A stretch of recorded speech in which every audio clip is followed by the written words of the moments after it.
A 15-year-old girl says she was abducted from her East Columbus neighborhood by a man in a van who tried to sexually assault her.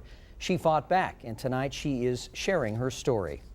Thanks for joining us tonight at 5:30. I'm Kurt Ludlow. And I'm Tracy Townsend. Tonight we are learning this possible abduction happened in broad daylight along Elaine Road in East Columbus. 10 TV's Jessica Goddard is in the studio with us. Jessica, you talked with this girl and her mother today. Tell us more. We did, Tracy. The teenage girl says it happened around 9 o'clock yesterday morning in a church parking lot. The girl says she was on her way to a convenience store on Livingston Avenue when a man grabbed her from behind and forced her into the back of a white cargo van.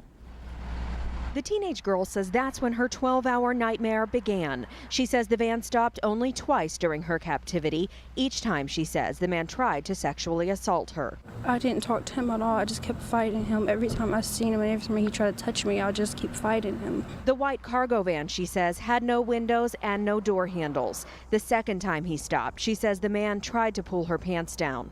Eventually, he gave up, and the girl's mother says that's when her daughter heard him make a phone call. But one of the guys was saying just burn everything, you know, like her and the van, and she just got quiet and she was kicking and fighting her way out, and she finally got out and I guess ran. The victim says at that point she knew she was fighting for her life, kicking at the van door and her only chance at freedom.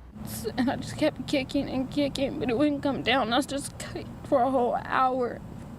And when I finally felt like it was loose enough, I tried to grab it open. When she finally broke free, the girl says she just started running. She says she'd been left near the Ohio State Fairgrounds, miles from home. And she says the only thing that kept her going was the thought of seeing her mother once again. But I'm just trying to warn all the parents. I guess they're out here looking for a certain girl, so to be careful with their daughters out here walking to the store by themselves. Now, this happened 9 o'clock in the morning. This can be anybody's child, not just mine. It can be anybody's child.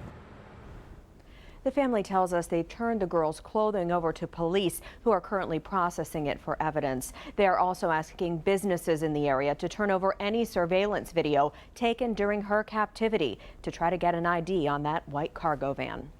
Jessica Goddard, 10 TV News.